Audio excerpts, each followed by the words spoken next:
আসসালামু আলাইকুম। আমরা দেখেন, আমরা মানুষ যুদ্ধ করে কার সাথে? পার্শ্ববর্তী কান্ট্রির সাথে। এই যে ইরাক, আমেরিকা, ইসরায়েল যুদ্ধ করতেছে না? হ্যাঁ? কিন্তু আমরা যুদ্ধ করি আমাদের দেশের লোকদের সাথে। কেমনে আমি আপনাকে একটু বুঝাই বলি। সেটা হচ্ছে আমাদের দেশের লোক, হ্যাঁ? মানে এর মধ্যে বললাম যে একদম একটু ভেঙে বলি, খোলাখুলি ভেঙে বলি নাহলে বুঝবেন না। ভারত, ভারতের লোকজন আমরা জানি যে আমাদের ২৩ লাখ বা ২৬ লাখ মানে ভারতীয় লোকজন এই দেশে বসবাস করে।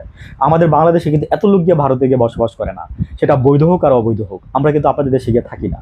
আমাদের দেশে আপনারা থেকে আমি শুনছি যে $৫ বিলিয়ন, মিলিয়ন না বিলিয়ন, মিলিয়ন ডলার আপনারা বিদেশে আপনারা রেমিটেন্স পাঠান ইন্ডিয়াতে। আমাদের দেশ থেকে নিয়ে যান সেটা। ঠিক আছে? আজকে পর্যন্ত আমি কিছুদিন আগে বলছিলাম, কই স্বরাষ্ট্রমন্ত্রী? আমি তো আপনার এই লিস্টটা দেখলাম না এখন পর্যন্ত। অনেকদিন আগে আপনারা ক্ষমতায় আসা ৩ মাসের মাথায় বলছিলেন যে এই লিস্টটা তৈরি করা হচ্ছে। আজকে ৭ মাস হয়ে গেছে। কই এই লিস্টটা তৈরি করতে কি এতদিন টাইম লাগে আপনাদের? হ্যাঁ? এতদিন টাইম লাগে না। আপনাদের ইচ্ছা নাই। ঠিক আছে? এই যে বললাম না সরষা ক্ষেতের ভূত, আমাদের দেশে আমরা কোনোদিন আমরা এই সরষা ক্ষেতের ভূত তাড়াইতে পারবো না। কেন জানেন? আমি আমাদের নিজ দেশের মানুষের সাথে যুদ্ধ করি কেন বলছি? কারণ আমাদের এই দেশে কিছু মানুষকে টাকা দেয় হ্যাঁ? কিছু মানুষকে টাকা দেয় আমি আবার ২ বার বললাম কথাটা। ওরা ওরা ওরা মানে জাস্ট চোখ কান খোলা রাখে কোন মানুষটাকে কাজে লাগাইতে পারবে। দেন তাকে ওইভাবে প্রপোজ করে এবং আমি এরকম অসংখ্য ঘটনা জানি। এই যে মানে এইভাবে প্রপোজ করছে টাকা দিয়ে। ঠিক আছে? কেউ মনে করেন যে গা বাঁচায় চলে আসছে, কেউ মনে করেন যে মানে পরে মানে ম্যাক্সিমাম মানুষই মনে করেন যে এই দলে গিয়ে যোগ দেয়। ঠিক আছে? তাদের মধ্যে হচ্ছে এই যে কয়েকটা নাম আমি মাঝে মাঝে প্রায়ই বলি আমি কয়েকটা নাম, বুঝছেন? তারা রয়ের হয়ে কাজ করে।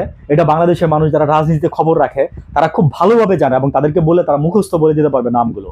এবং রয়ের এজেন্টের অফিস হচ্ছে প্রথম আলো। ঠিক আছে? আমি এটা বলে দিলাম, রয়ের এজেন্টের অফিস হচ্ছে প্রথম আলো। ঠিক আছে? প্রথম আলো ডেইলি স্টার। একটা বাসায় একটা জায়গায় বসতে তো হবে আপনারা, তাই না? একটা জায়গায় তো আপনারা সেফলি রাখতে হবে। ঠিক আছে? ওই জায়গাটা হচ্ছে এটা। ঠিক আছে? তো বললাম না যে আমরা সরষা ক্ষেতের ভূত কোনোদিন আমরা তাড়াইতে পারবো না।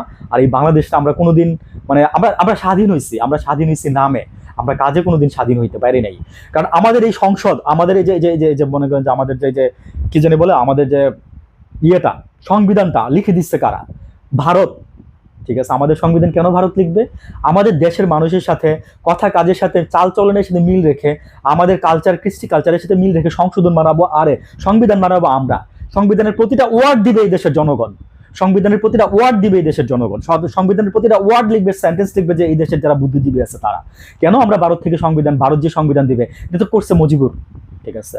এটা তো করছে মুজিবুর, হাসিনার বাবা। ঠিক আছে? তো বললাম না যে দেশটাকে মনে করি যে লুটে পুটে খাইতে খাইতে খাইতে খাইতে তার চেয়ে ভালো মনে হয় কি জানেন? যে এই দেশে কেন জন্মাইছিলাম মাঝে মাঝে মনে হয়। এই দেশে কেন জন্মাইছিলাম? এই দেশে না জন্মায় যদি আরেকটা কান্ট্রিতে জন্মাইতাম তাহলে তো মনে করি আজকে এই দেশের দুরবস্থাগুলো দেখতে হইতো না। ঠিক আছে? বললাম না যে এই দেশটা কোনোদিন ভালো হবে না যতদিন পর্যন্ত আমরা সব সাক্ষের থেকে ভূত তাড়াইতে না পারবো। ভালো থাকবেন সবাই। আসসালামু আলাইকুম।